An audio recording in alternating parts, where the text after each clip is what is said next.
crimes and incidents.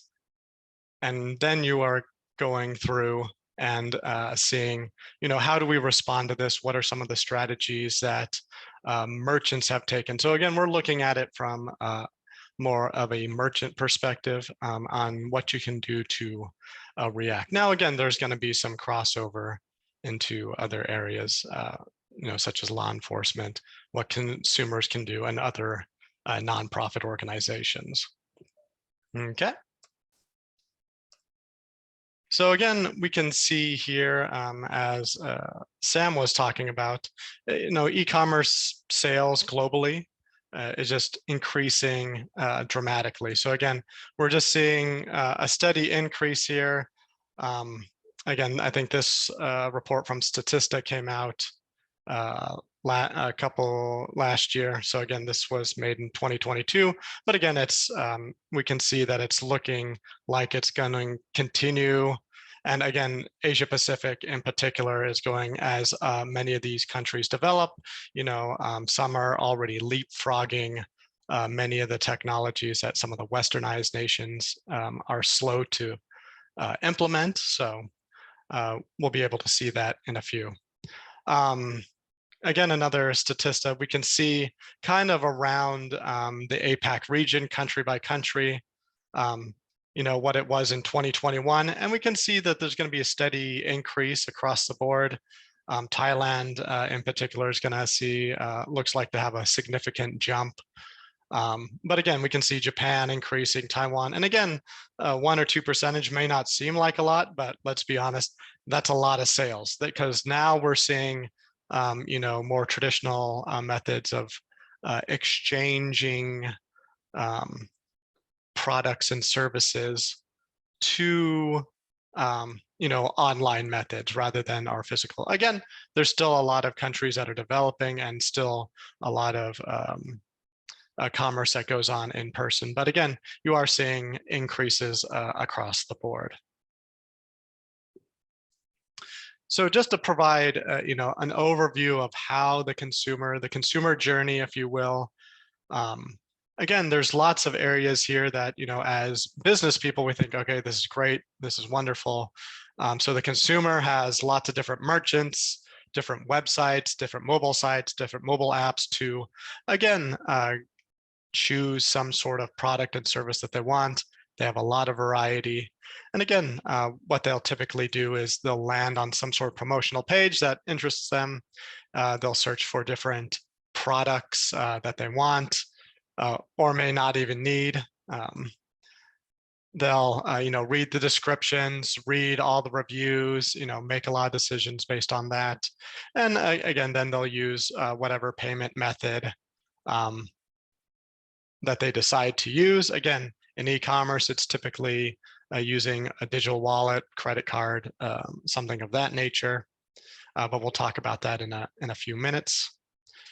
From there, we move on to the delivery and order choice, then move on to any sort of logistics on how we want that delivered.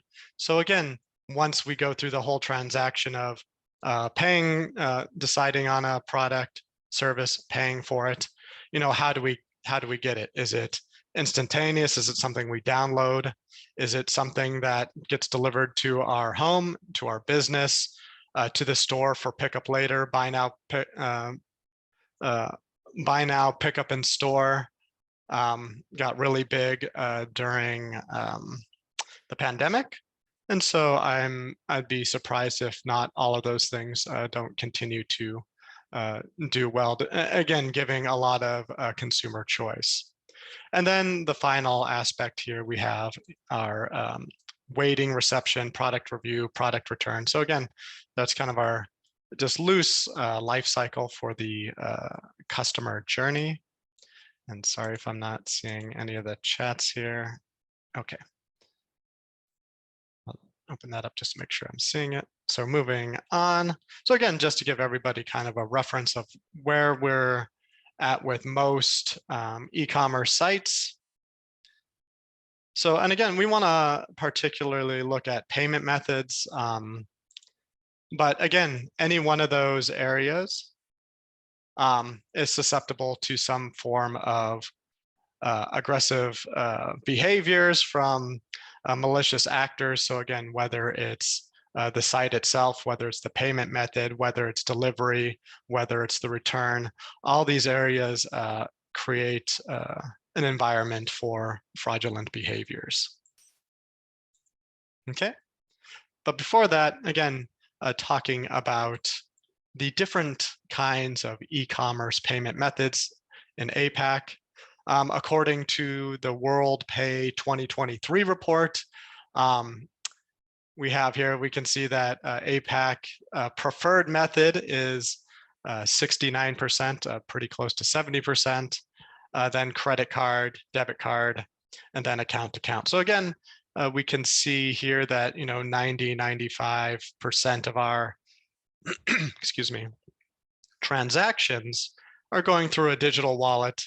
And we'll talk about that again. A digital wallet can either utilize open banking or it can utilize credit cards are generally the two main ways. Again, there's some stuff with cryptocurrency, but that's relatively low. Okay. And then forecasting for the next 3 years, again, they are estimating that it'll increase to 73%. And again, digital wallets will increase, credit cards will decrease, account to account will increase. So again, open banking, you'll probably see more adoption, because again, what are credit cards to merchants? Again, they're just an extra 3% payment on top of any of their, product pricing, service pricing. So again, if you can do account to account, that saves you a lot of money from a business perspective. Okay. And here's just a graphic I found. And again, this showcases both the credit card and where we could just operate between open banking. So again, a digital wallet can just live here in the middle. It's just your account transitioning money to the merchant's account if you're a consumer, or two merchants working together. Again, you can do the open banking account to account through a digital wallet, or again, you can use something like Alipay, where you're the merchant and the individual. So you might use some variation of this payment method. But generally, again, digital wallets will fall either in open banking or use some sort of credit scheme, credit card, Visa, MasterCard, American Express. There's so many now. I can't remember them all. But again, we're seeing lots of innovative practices going on. So that's limiting Visa and MasterCard's footprint. So again, a lot more variety in terms of payment methods and opportunities here. Okay. Any questions so far before we move on to our attacks and things of that nature?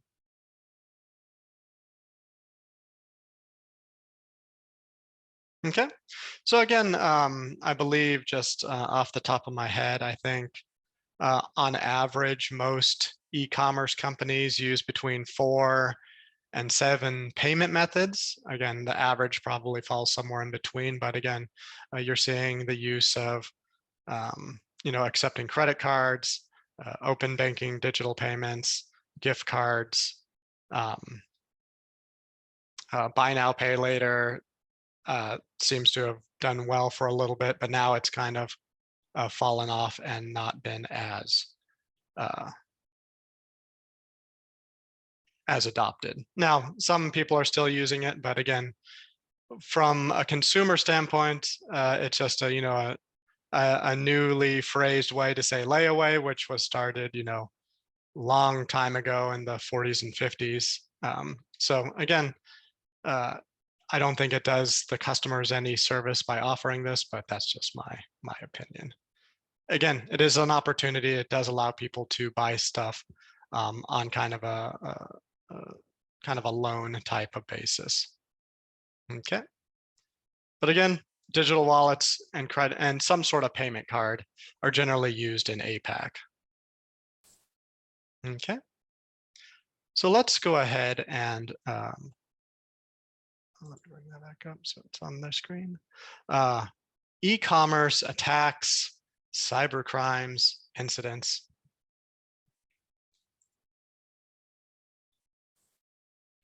So when I was doing my research, I wanted to get the perspectives of merchants and other e-commerce stakeholders. So again, I conducted a study last year, interviewing different experts that are involved. So again, experts that were involved in as a merchant, different stakeholders that were involved in banking, payment services, consulting. So again, I interviewed a breadth of different stakeholders. Again, not completely comprehensive, but again, it gives us a good sense of where to start, because again, this is an area that has not been well researched, is this interconnection where technology and commerce come together, and all these methods that are involved with just commerce in general. Okay, so one fraud expert that I interviewed specified the 90% of what we see today is social engineering to one degree or another. Okay, so again, social engineering is a very nebulous term. It can mean quite a lot of different things. It could be some sort of email compromise, phishing, vishing. So again, using phishing emails, doing voice impersonations. You're seeing a big increase in voice impersonation, especially as we see more AI language models come out. So again, you're seeing a lot of fraudsters, a lot of malicious actors taking advantage of the new generative AI models. Okay, and again, it's only probably going to get worse. So here are some common e-commerce fraud attacks. Now, again, this is just very specific. The Merchant Risk Council puts out an annual report on payments and fraud. And so their particular area, again, is more on the risk and fraud aspect of it. So they interviewed 112, organizations in the APAC region. And again, these are the top 5 that they found. Most recently, again, phishing, farming, whaling, again, all forms of social engineering. And again, then an offshoot of social engineering, just straight out identity theft. So once you actually gone through and collected information about different individuals, whether you've done some sort of phishing email, you've somehow now taken over their identity to conduct different fraudulent behaviors. Okay, loyalty fraud, again, also an offshoot of both phishing and identity theft. This is, instead of taking advantage of the payment method, they're taking advantage of any loyalty program. So again, airline memberships have all these miles that you can accumulate. Basically, they're taking advantage of using those miles to get different items to resell later on, or same with credit cards, credit card reward programs. Any organization that offers some sort of loyalty reward program, you're seeing malicious actors take advantage of. First-party misuse, we'll discuss this a little bit, but again, this is your consumer doing bad things against you, taking advantage of different policies. And then some sort of card testing, okay? Card testing is where malicious actors will generally obtain, again, personally identifiable information, bank accounts, credit card numbers, any sort of financial credentials, and then test that on different websites, okay?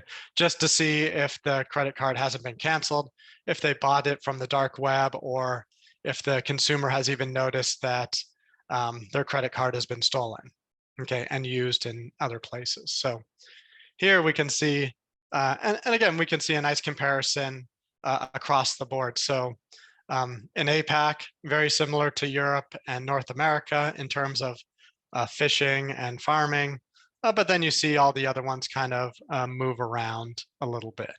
Okay.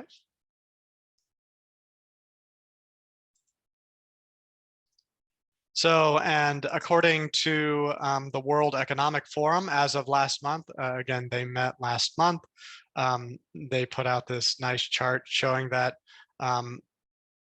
attacks per region are estimated to increase dramatically year over year. So again, we're seeing APAC have quite an impact, as Sam mentioned at the beginning, with all these developing countries trying to develop their different types of infrastructure. Again, it just leaves them susceptible to attacks that have been occurring in the Western nations for some time now. Okay. So a question to the audience, do you think that cybercrime reporting is accurate? So all the things that we've put out here, the FBI puts out a report saying that, the US experienced over, I think it was 900,000 sort of cyber attacks last year. Singapore reported that they had over 8,500 phishing attacks. Vietnam, on a weekly basis, puts out a report stating that 200 to 300 phishing attacks occur against various organizations, people in the region. So, do you think any of these cybercrime reports are accurate?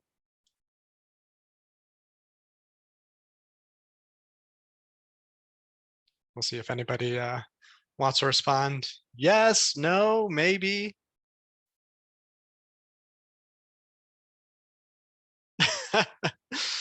Yeah, probably not that accurate. So again, why is it underreported? Typically cyber crimes, cyber attacks, cyber incidents, again, I use many of those terms interchangeably because again, we're really talking about the same thing here. Right, not all incidents are reported. It's estimated in the different research reports and academic journal articles that I've read. Generally, it's estimated between only 10 and 30% of cybercrimes are reported. So probably falls somewhere in the middle, that only about 20% are actually reported because somebody's really, really agitated about the crime. And the reasons why that they're not reported, there's too much effort to fill out any of these forms and report it to law enforcement. Even within organizations, it might be too much of an effort. People are ashamed that that they fell for fraud or for something of that nature, and so they don't want to report it because, again, it just adds to the shame and the bad feelings associated with already being attacked. And then the other problem is, again, law enforcement typically won't do a whole lot for minor fraud. So again, if it's a few hundred, a few $1,000s, most law enforcement won't do anything about it. So less than 5% of any sort of cyber fraud is investigated. And then only 2% is actually convicted and gone to trial. So again, there's a lot of things that that's very hard to do in this aspect. Okay, so again, it's really difficult. So again, with all the numbers that we've shown, in Singapore, if it's only 8,500, it's probably 4 or 5 times that. Same in Vietnam.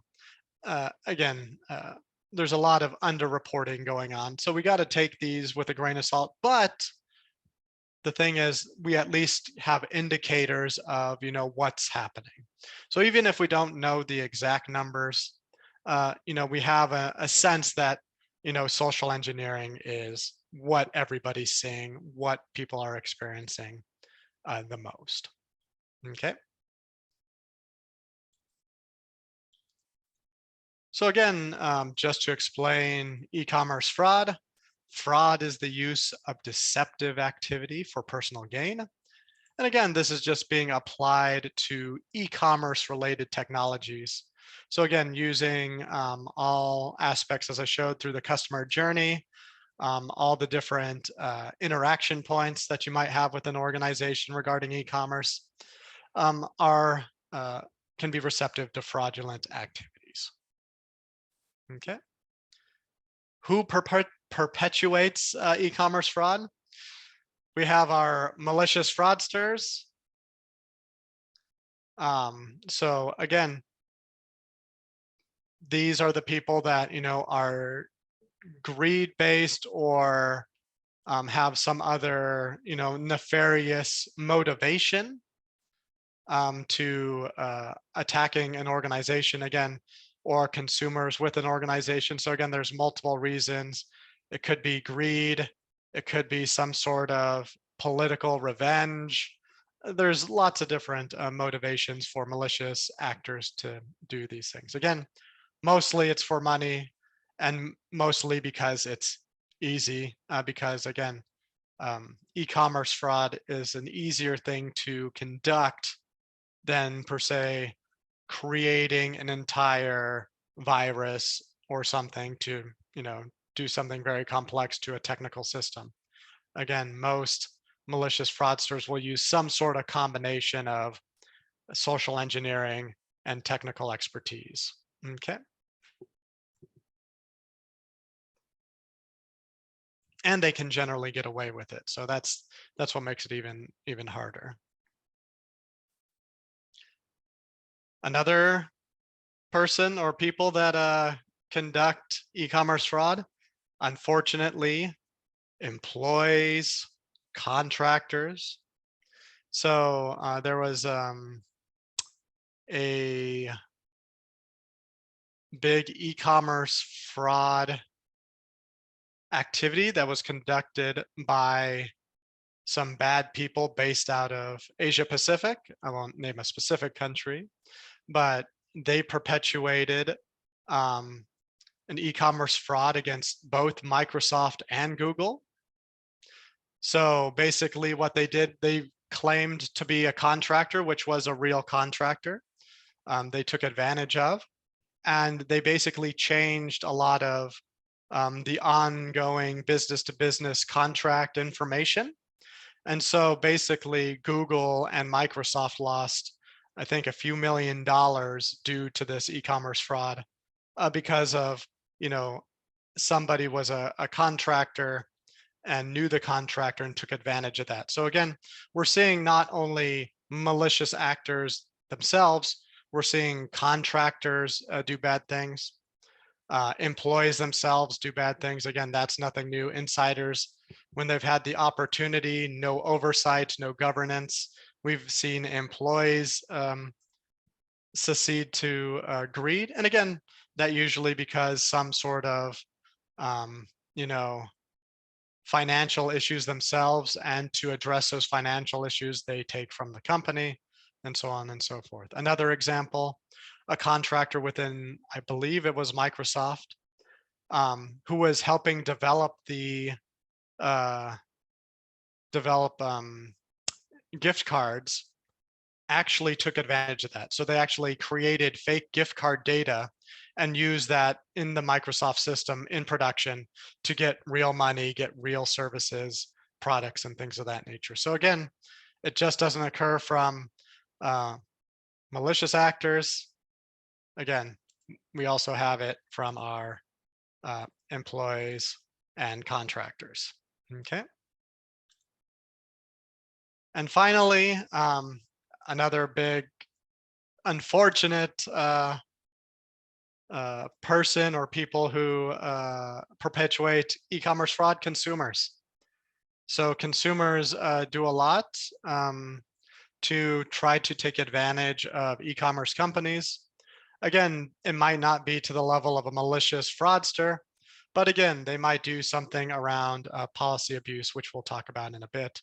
But again, they could take advantage of, hey, this item wasn't delivered. can you send me a new one? When in actuality, they received the product and sold it for something else and then got reimbursed. Or, they got a new item, they accidentally broke it, and then they said they didn't receive it. So again, they're taking advantage of whatever the business policy is around e-commerce. Okay. So again, there's lots of different ways that we're going to attack. And again, those are normal things that could actually happen in e-commerce. That's the problem with a lot of these types of fraudulent incidents. It does happen that shipping companies, they do tend to lose items. It's not not happening. It is, but then there's people that take advantage of that. So we'll talk about those in a bit. So again, when we're talking about fraud incidents, we're expanding on these fraud attacks. So again, if social engineering happened, then what happens is we have third-party fraud that can be conducted against our merchant site. So again, some sort of stolen information is used by a third party to purchase goods and services unbeknownst to the owner of the card. And usually this happens to organizations that offer a guest checkout. Okay, that means that they don't have to sign into an account that has all their information, previous orders, things of that nature. They just put in the information, the payment information, the shipping information, and off they're going. Okay.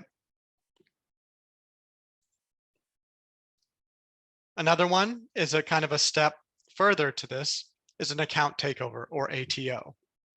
This is where the fraudster, again, with personal information, takes over an existing account and changes the information within the account. So they could be changing shipping, they could be changing payments, they could be changing gift card information. And again, talking about the loyalty programs, again, they're taking advantage of whatever they can by taking over the account.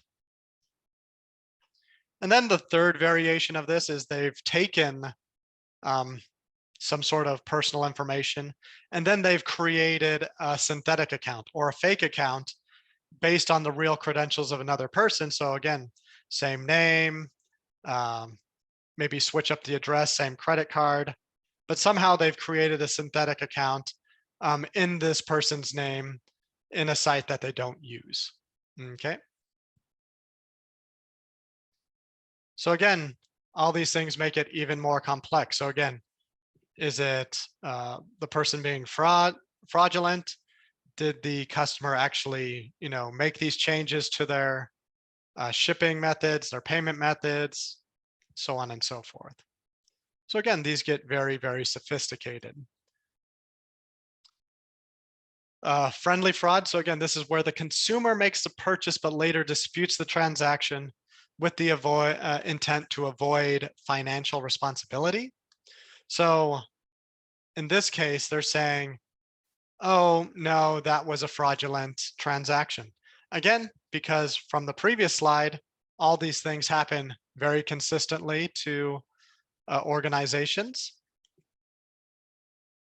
that sometimes consumers will do this. Again, they may not do it very often, but one practitioner that I talked to, they said that a consumer will, wait till the big holiday season.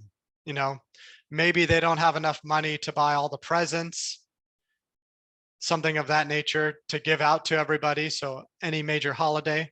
So they wait till that, they buy all the things on a credit card, and then they call the credit card company, and the credit card company says, okay, we'll reimburse you. That's obviously fraud if you didn't make it. And credit card companies are quicker to decide to go with the consumer than the business. Okay. And again, for big reasons, the consumer is using the card, it's not the merchant's card. But again, there's a lot that goes on here.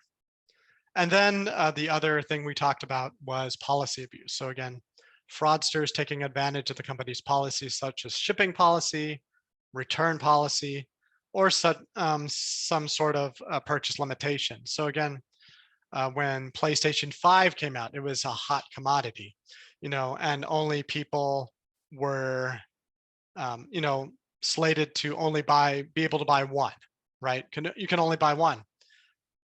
Now people would try to abuse that. Now, again, is this illegal? It's a gray area, not really. But some of it might turn illegal. It just depends on the country, the jurisdiction, specific laws. But typically this is the bad on the company. So again, is this illegal behavior? No. Is it unethical? Yes. This is unethical, fraudulent behavior. It just has doesn't have any necessarily legal consequences. Okay. And one particular issue that's been occurring in APAC, specifically in China, is this notion of wardrobing. Now, does anybody know what wardrobing is?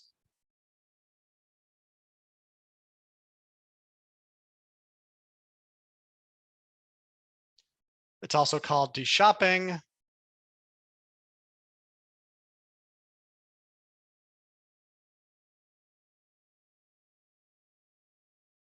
Okay. Well, a couple of different researchers did some exploration of wardrobing. And this is where consumers will buy an outfit. They'll wear the outfit until the exact last minute of the return policy and then return it. So again, if you have a 60-day return policy, they'll come, they'll buy the dress, the outfit, they'll wear it, they'll use the product, and then return it before the return expiration date. Okay. Now, particularly, this has grown significantly because of social media. Now, many young people are buying outfits, trying them on, using it for a social media post, a social media video, posting it on Threads, TikTok, and then returning it, and then getting a new outfit. So again, they're not spending any more money. They're getting either their money back or some sort of store credit. And again, not really using it. And then the unfortunate thing is when they do this type of wardrobing, a majority of returned items to companies just go in the landfill. So it has some environmental consequences as well.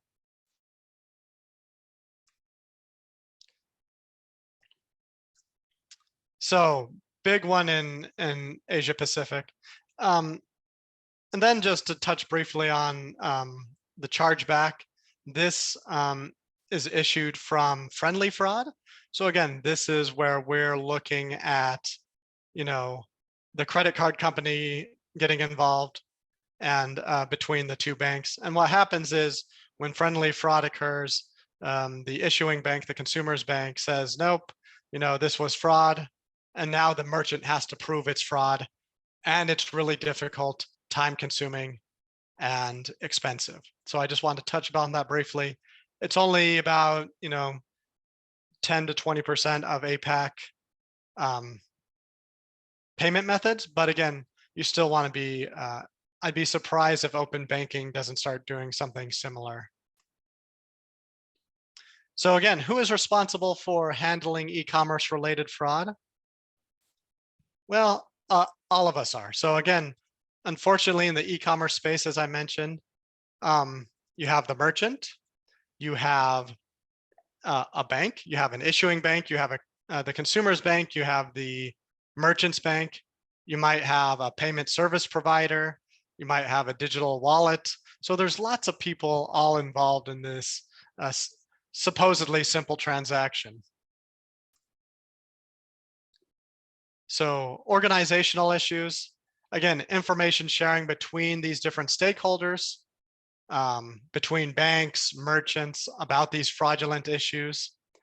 Staff capabilities. The problem with e-commerce fraud and what I talked about is you'll need both skills and capabilities in kind of accounting, finance, kind of the business aspect of it, along with cybersecurity. Again, knowing social engineering attacks, knowing SQL injection attacks, things that will impact potentially the fraudulent nature of your website. Okay, so again, you need this kind of intersection between e-commerce, business side, and cybersecurity. And then organizational alignment with a lot of the experts that I talked to. They said that some were aligned in accounting, some were aligned under IT, some were under payments, some were under cybersecurity. So again, there wasn't any consistent area where this particular e-commerce fraud team was positioned. So here is kind of the output of my research, where we start looking at, what can we do? Okay. So your fraud team should, these were the common skills that they should have. Fraud analysis techniques, as I just mentioned. So again, the intersection, knowing how to analyze e-commerce fraud, some cybersecurity, as well as kind of the transaction, payment, accounting aspect. Tool development. So this means actually creating some sort of script to do something, right? Again, a lot of the practitioners I talked to said that they created their own tools because the tools out there didn't quite meet their specific demands. Leadership and management, reporting, and collaboration. Again, being able to share this information is very big, because if you don't have the whole comprehensive picture, you might not know that fraud is happening. Again, that's where bank needs to go ahead and share information with the merchant, and merchants vice versa has to share it with them, and they have to share that with law enforcement in order to get anything to happen. You're seeing some maturity in this, but again, it's still very, very small, because again, most companies don't want to share information. They don't want to share financial information, fraud information, things of that nature. So what are some of the fraud prevention tools that are on the market today? So a lot of people use, lots of organizations use user and behavioral analytics. So artificial intelligence, machine learning, again, to look at orders. They also use just basic data analysis using kind of SQL-based rules to do kind of business intelligence. So those are the types of things that they're looking at: order behavior, website behavior. So again, kind of the whole realm of different analytics. Again, the maturity between organizations is high and low. So again, you have some that are just using their own databases, writing SQL rules. You have others that have, more AI, machine learning based third parties helping them. Another one, device identification, geolocation. Are the transactions coming from where the address is, where the usual purchase is coming from? Is it from the same device? Three domain secure, which is an authentication method. Tokenization. This is a very complex way to put together different, taking information from the transaction itself, the consumer transaction, and then maybe sending a one-time password, something of that nature. So again, some sort of authentication, tokenization mechanism or a tool. Identity management tools. Fraud decision platforms that go ahead and do some sort of machine learning, again, to just quickly go through transactions and either approve the transaction, deny it, or mark it as potential fraud. And then chargeback management, again, not probably as utilized here in APAC, But again, some more developed countries, Japan, Australia, um, might be using more credit cards and payment cards. So again, that's important in that aspect. So again, the top 5 tools used by different regions in APAC: credit card verification services, again, geolocation, that sort of thing, identity validation verification, two-factor authentication, 3DS authentication, and some sort of biometric authenticators. And on average, the APAC region utilizes 5.7 different tools. So again, some companies probably use 5, some use 6. But again, on average, most e-commerce organizations are using almost 6 tools. So again, they're probably using different variations of these tools, along with some other pre-made tools that they design themselves, as we talked about in the fraud skills. So again, these are some of the tools that you'd use. So again, you have to, again, it'll just depend on your organization, but typically some sort of form of rule-based analytics, rule-based or machine learning or AI-based tool. You'll use that. You'll use some open source intelligence tools, and then some other third-party tools. So again, any mix and match of 5 tools basically falls into those kind of general categories. Either a rule-based system that you designed yourself, or OSINT, open source technologies, or some third-party solution. Okay. And here's typically the process when I interviewed different people, different practitioners. Generally, they did a number of planning activities, identification, detecting activities, analysis and investigation. Again, response was typically you either approve it or you don't approve it. And then some sort of improvement to the tools, the process, the people, that sort of thing. So again, here's a very generic life cycle process that you can use that hasn't really been captured in e-commerce, but we can apply it in the same way. So this would be a good e-commerce fraud response place, especially if you don't have anything in place. And so the fraud expert told me that his team had maybe 2 to 3 minutes to review some sort of fraudulent transaction and make a decision on it. So again, it's not a whole lot of time to do your investigation. You rely on machine learning, but again, machine learning, AI isn't perfect. A lot of what I've seen in terms of a lot of the research capabilities around different machine learning methods, decision tree,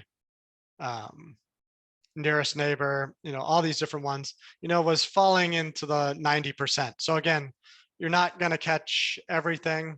Some of them were as low as 70%. So again, they're trying to improve it. They're trying to get better. But again, you just have to know that there's going to be false positives, and there's going to just be some stuff that's just not caught. So again, you have 2 or 3, and then you have to, because of the velocity of the transaction, especially in e-commerce, you don't have that much time to either deny it or approve it, because if you hold it up the transaction any more, the customer is not going to be happy. Okay. Again, it's less than 3% of people that visit some sort of e-commerce site will actually conduct a transaction. And any barrier to that significantly drops that amount. Okay. So here's kind of my whole framework that I built out from my research. Again, putting it all together, your e-commerce fraud team should have the roles and responsibilities here. Use these types of systems that we've outlined, utilize this process, and then collaborate with a number of different internal stakeholders. Again, legal, IT security, payments. Again, just depends on how you're set up. Shipping, manufacturing, warehouse. Again, just depends on what your e-commerce company is all about. And then stakeholders, different banks, law enforcement, payment service providers, any of these digital cards, digital wallets, things of that nature. Okay. So again, if you have any questions about any of this, feel free to reach out. Thank you. And again, if you want to read my e-commerce fraud study, you can go ahead and follow that QR code.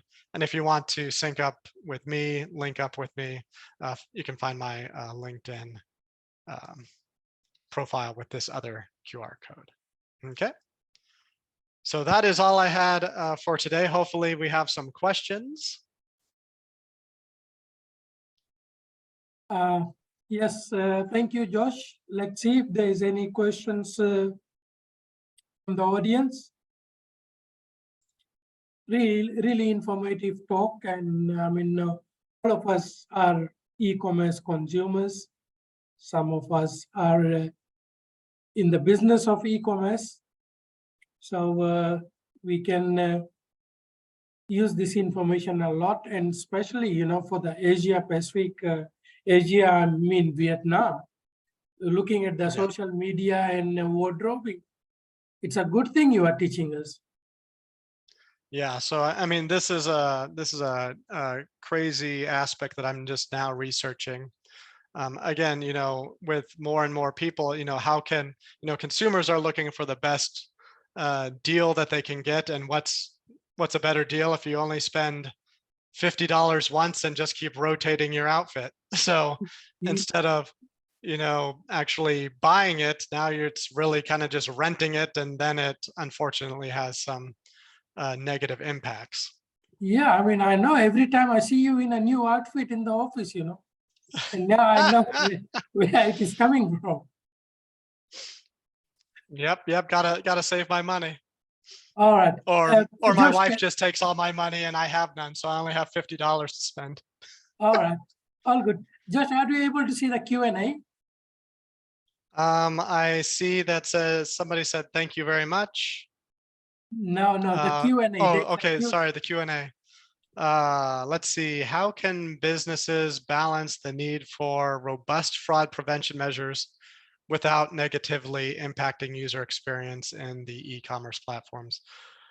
Again, this is going to depend on the company, but it's going to really depend on your level of risk tolerance and what you want to, how much time you want to spend on investigating fraud.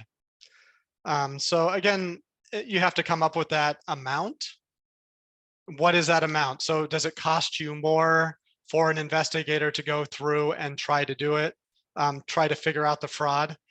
Again, it can take them hours, can take them days, and that's a lot of time spent. Another area that I just touched upon was the friendly fraud and the chargeback. Again, if you're trying to put together compelling evidence to present to the bank and to the card network that it isn't fraud, that's a lot of time, a lot of effort that you have to put in. And most of the time, the compelling evidence isn't accepted. So again, it's your risk tolerance. So either you need to say, hey, we're going to do some robust measures. You're going to implement 5 or 6 different tools. You're going to do the best you can with those tools, hire a small team to review it. I mean, and that's what you have to do. So again, you have to look at all the different fraudulent or the capabilities of your team, the capabilities of your systems, and then, you know, find out how does that negatively impact your e-commerce customer experience. A lot of things we can do in the background. So I know a lot of companies have implemented, you know, basically capturing the mouse movement on their site. And again, that's in the background. That doesn't necessarily impact the customer experience. and it helps you, weed out bots or automated fraud schemes. Again, using kind of it might be the third or fourth iteration of CAPTCHA, I think might have that capability. And I'm sure some other companies have developed it themselves. But again, you need to look at the ways in what you're seeing, how your consumers basically respond to some of the things that you implement. Again, when you implement something like 3DS, again, it adds another layer, a 3D secure. And so again, that adds more time. And is that going to impact your customers negatively or positively? You need to make that call. So again, what's that level of amount of money that you want to apply to fraud? And then what's the level of risk appetite you're really willing to take? Are you willing to accept a little bit of fraud, just knowing that it's going to happen? Or is there a certain percentage of your revenue, your sales that you say, no, this can't be? And then you work backwards. Okay. Does that answer your question, Karishma?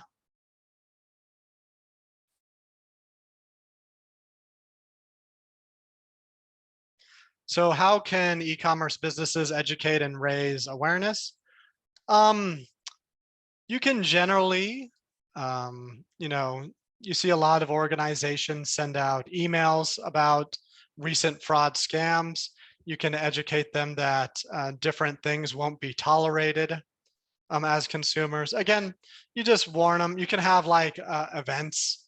So again, you can, I've seen some organizations, merchants work with banks to hold kind of, fraud events, and they'll give away free things, and then they'll bring awareness to protecting yourself as a consumer, protecting yourself on both sides. So when you're doing banking and when you're doing the actual business transaction.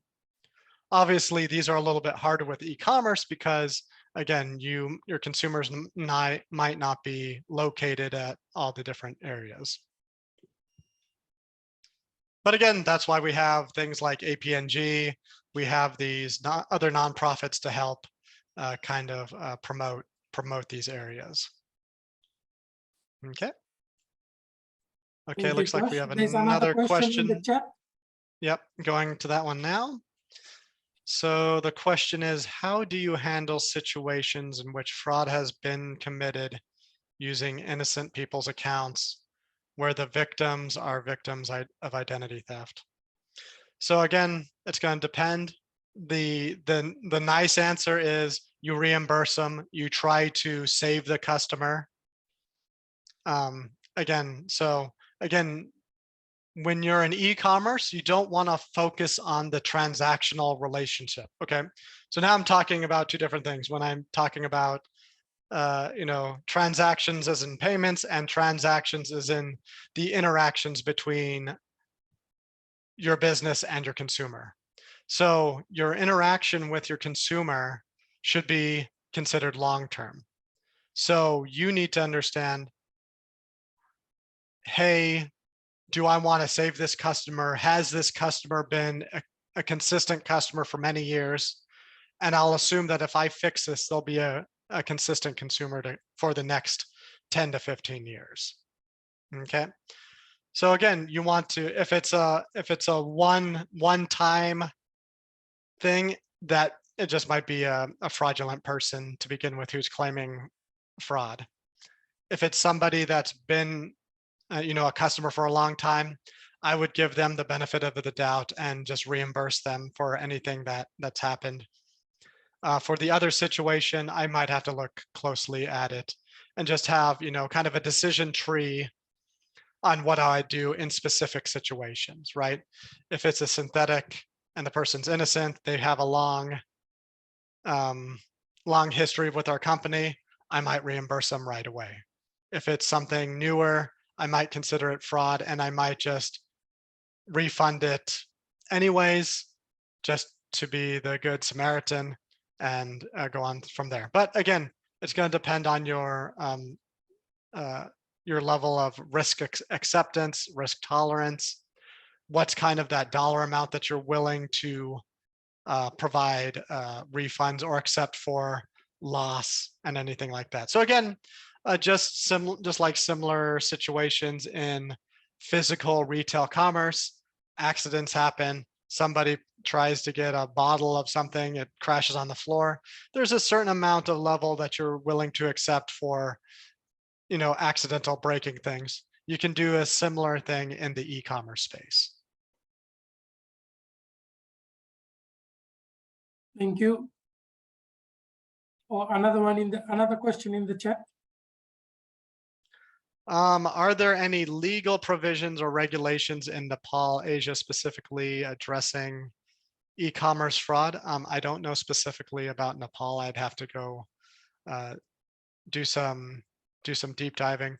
But some of the other nations, Singapore, Japan, they have pretty some robust laws. And usually what happens is they apply kind of the identity theft to that, or they have some older laws that they incorporate e-commerce fraud into. Okay. Okay, another question. As an individual, what should I do if my accounts are stolen and used for e-commerce fraud? So again, if you have any sort of inclination that your account has been fraudulently used, again, as a consumer, you need to be really on top of things. Keep looking at all the transactions in your account, both for banking and for places that you shop consistently. And if you see any irregular transactions, contact the merchant right away, contact your bank right away, and let them know. Usually they're pretty responsive to shutting down your account, helping you lock it out, and then trying to fix whatever your issue is with the stolen account and how far that it's gotten. So again, banks and credit cards are usually pretty good about this. Some others might not be. So again, that's going to be the tough thing with digital wallets, because once you send that transaction through with open banking and it's already passed through, there might not be a whole lot that the banks will do about it. Okay, so that is one thing in the Asia Pacific region where the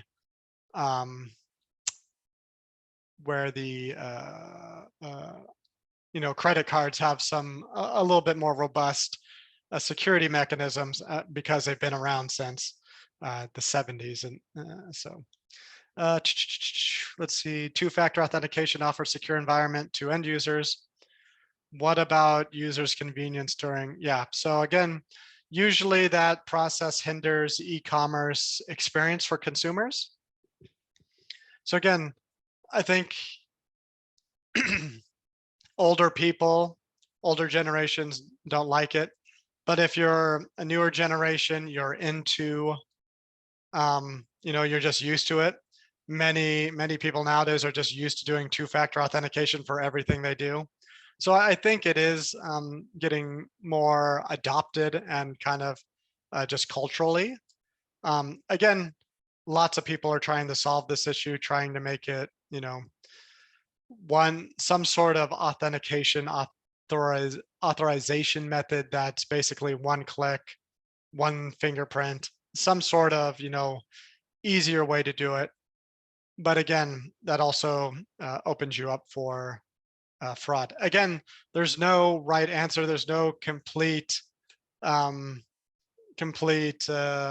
security. So again, it's just the level of risk that you're willing to take as an organization, as an individual that you want to implement. So as an organization, does it really inconvenience your users, or are they already acclimated? And you can, survey a bunch of users, do some sort of marketing scheme where you ask them, hey, save 5% on your next checkout if you, fill out this survey. And you can get them a a nice kind of survey to figure out, what are they, would they accept, two-factor authentication, especially if you spelled it out that, hey, this is to help protect your information. So again, I think some organizations are doing really well about selling security and privacy as a competitive advantage. I think Apple is doing a really, really good job in this. And I think other companies can do that too. I think if you keep seeing people get attacked, keep getting frauded, I think eventually you're going to see some sort of competitive advantage saying, hey, our system is more robust, it's more private. So you have a reduced chance of getting defrauded or getting attacked by a cybersecurity whatever. Okay. Thank you, Okay, Joe. so There's of another course. question in Q&A. Okay, going back to Q&A. So how do fraudsters typically target vulnerable individuals in phishing scams? So I don't know specifically for APAC, but generally in the Western nations, they've targeted older people and younger people. So younger people that haven't experienced fraud and are as familiar, they're all signing up for TikTok without any sense of security or privacy. They're signing up for all these different things where their information can be captured. So a younger generation is typically vulnerable. And again, when I say younger generation, maybe like under 16 and things of that nature. And the older generations, as they try to acclimate to certain technologies, they try to go ahead and get deceived. Really popular in the US right now is romance scams. So again, these are older people that are trying to date other older people, and they just get tricked. It's just they've never met the person. They meet them online. They meet him through some dating app and basically exchange information. They build a relationship. And this is a really long form of social engineering, is going through. And then at some point they'll ask for money saying, hey, I want to come and visit you, but I don't have the money to come and visit you. I've got this project at work I'm working on, or, I can't afford a plane ticket. My car broke down, whatever the excuse is. At some point they'll ask for money, and you see lots of older generation give away lots of money. I haven't seen the studies here, but I assume that there's a similar thing going on. Anecdotally, I've seen not like religious evangelists in the US, but religious evangelists even here, get taken advantage of. Fraudsters are taking advantage of people saying, hey, I'm associated with this Buddhist monk, send me money and we'll send you, whatever religious artifacts that'll bring you good luck, prosperity, things of that nature. So anecdotally, I've seen that happen here in Vietnam, but I haven't seen kind of the bigger research in here. But again, I think you're going to see a similar thing. Anybody that's on social media is going to be susceptible. Anybody that does any sort of life events is susceptible. So again, since a lot of things are moving online, you're seeing a lot of older generations saying, oh, I love this Buddhist monk, and I can watch him on Threads, or I can watch them on social media, and they'll click the link and it'll take them to a fabricated website or link and things of that nature. Okay, so again, lots of basically everyone's vulnerable. I think the youngest generation, oldest, are more vulnerable. But the problem is there has been lots of studies saying that our biases, when we're concentrating on anything else, it's really just going to take advantage of our certain biases. Okay, and again, since we're people, we're doing other things, we're working, we're taking care of children, our biases get in the way of, doing some validation, checking on just some of these basic things that fraudsters do. All right. Thank you, Josh. Many questions and excellent answers.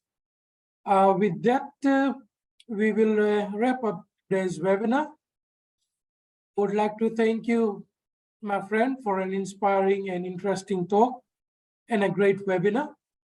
I and the APNG Executive Committee am really thankful and appreciate your time and effort. I would also like to thank all the participants for taking the time out on a Saturday to attend this webinar. APNG Executive Committee and I really appreciate your participation. We will send email invitations to you for our next webinar. Those that have attended from the beginning to the end can email me for a certificate of participation. With that, thank you and see you very soon. Thanks everybody for attending, and thanks to APNG for all of their wonderful efforts in putting on this webinar. Yes, and I forgot our computer science students and Jonathan from our university. Thank you very much. All right, thanks everybody. All right, all good.